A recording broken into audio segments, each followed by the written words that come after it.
Sweden's new A-26 submarine is a warning shot to Russia. And just what the heck is a 5th-gen submarine anyways? Saab has unveiled what it calls the world's first 5th-generation submarine, the A-26 Blekinge-class. Blekinge? Am I saying that right? Other countries claim next-gen labels for marketing fluff. Sweden is quietly doing the work, and if you know anything about undersea warfare, the A-26 should make you sit up a little straighter. It's not nuclear, it's not titanium, it's not trying to impress anyone with raw tonnage, but it is impressive nonetheless. Hey friends, Wes here, and I'm not gonna lie, Sweden is putting massive points on the military technology scoreboard this year.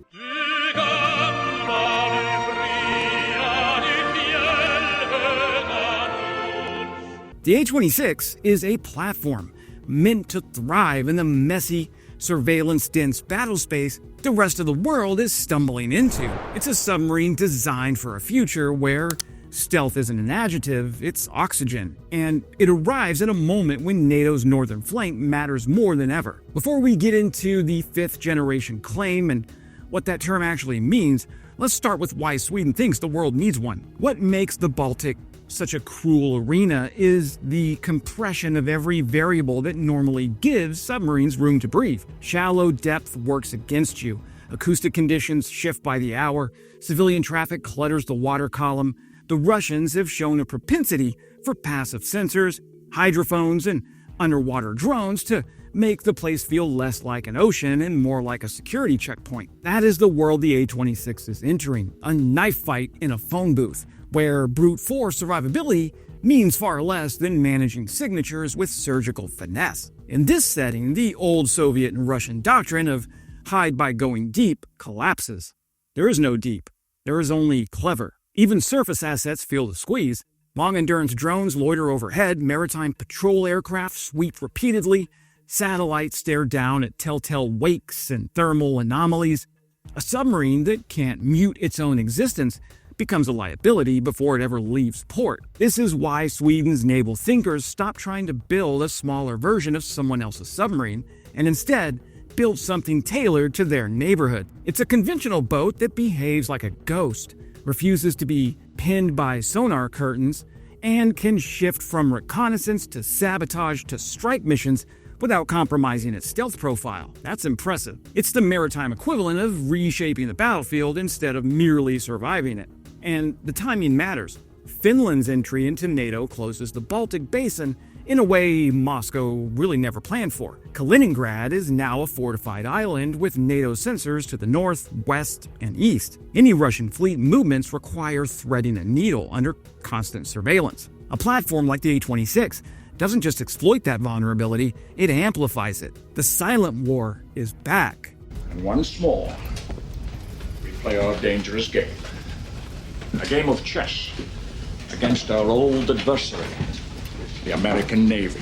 But it isn't the same game. The players have changed, the tools have changed, and the side that adapts fastest to the new underwater geometry is the side that dictates the tempo. Sweden intends to be that side. Now, Saab calls the A-26 5th generation because it behaves less like a submarine and more like a submerged intelligence engine wrapped in a stealth envelope.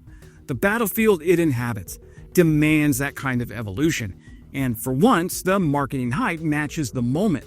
The real shift is in the architecture of the fight. 4th-generation submarines were built around a simple hierarchy: stay quiet, find the target, sink the target. 5th-generation boats like the A-26 are built around a different premise entirely. A submarine is no longer a solitary hunter. It's a node in a vast battle space where information is the currency that wins wars. That's why the A-26's electronic suite matters more than its torpedo tubes. The boat is gathering signals intelligence, mapping underwater terrain, sniffing out hostile comms traffic, cataloging radar patterns, and feeding all of it into NATO's digital bloodstream. It behaves like a submerged reconnaissance aircraft that also happens to fire torpedoes. And because it's modular, the A-26 can change personalities depending on the mission. One patrol might be about monitoring seabed cables and sniffing for tampering. Another might focus on shadowing a surface group while coordinating with airborne ISR. A third might involve slipping a team of combat divers onto a coastline that Russia insists it's defending, but clearly isn't watching very closely. Also, the autonomy angle is where the generational leap really shows. UUVs aren't an accessory here.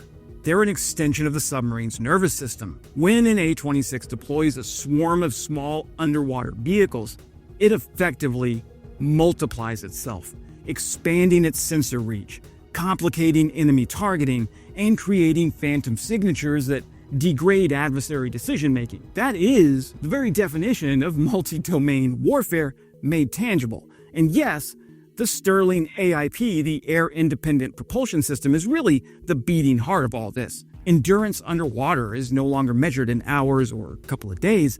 It stretches into weeks for this particular submarine. For a diesel-electric platform, that's a massive shift. A Stirling AIP system uses a Stirling engine, first pioneered by Sweden's Kockums for submarines, like the Gotland-class, to generate electricity while submerged by burning stored liquid oxygen instead of air. It works by combining this liquid oxygen, this LOX, with diesel fuel, running the engine, and then scrubbing and recirculating inert gases like argon, making it quiet and vibration-free, ideal for silent, long-duration missions. AIP gives you a couple of advantages when Russia is creeping around. This extends underwater time from days to weeks, a capability previously reserved only for nuclear subs.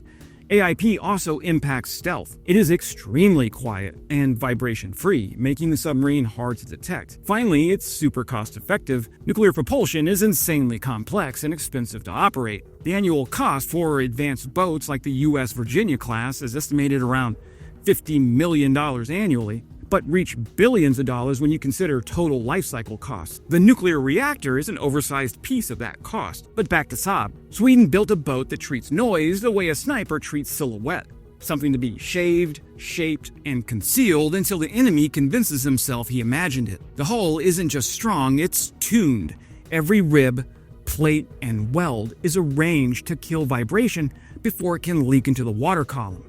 Instead of relying on exotic metals for bragging rights, Sweden went the Scandinavian route.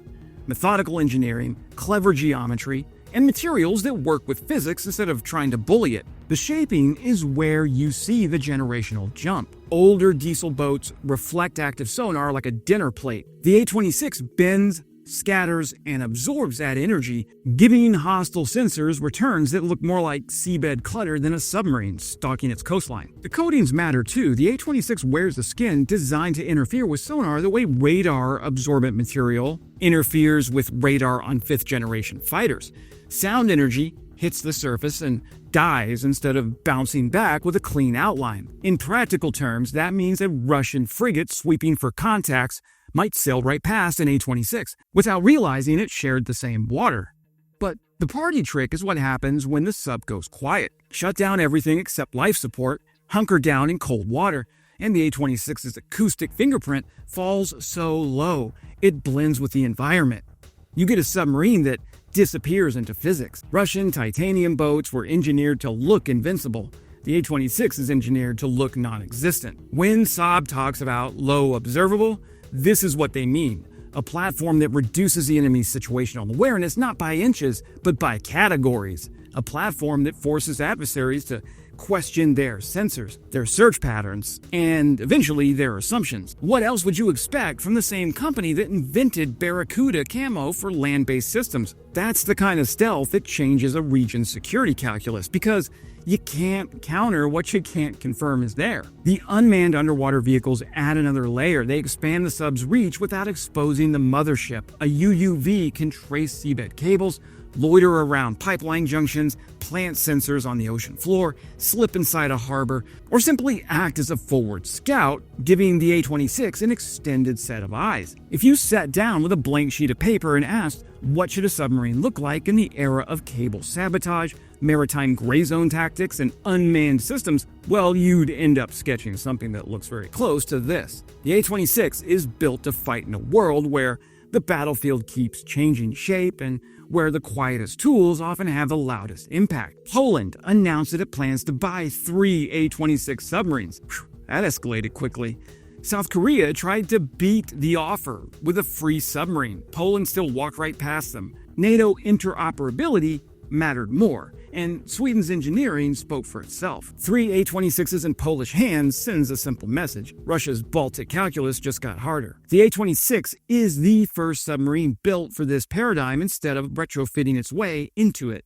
The United States won't field its next-gen nuclear submarine until around 2040. Europe won't see a peer before that either. Sweden is already ahead of the pack, quietly and without swagger. And that's the thing about Saab. They don't do swagger.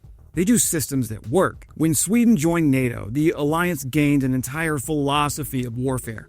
Smaller platforms, sharper sensors, modular designs, unmanned integration, and relentless stealth. The timing is not accidental. Undersea warfare is entering an era where fiber cables matter as much as shipping lanes, where drones glide between thermoclines, where satellites track wakes, and where the first warning of conflict may come from a darkened seabed sensor. The navies that win that era won't be the loudest. They'll be the ones you never hear at all. Sweden's A-26 class joins that league today, and the rest of the world is starting to take notes. That's it for today, my friends. Subscribing is the best way to support these videos and stops me from having to go over to OnlyFans to make money. And trust me, don't nobody want to see that. And as always, glory to Ukraine, glory to the heroes. Crimea is Ukraine.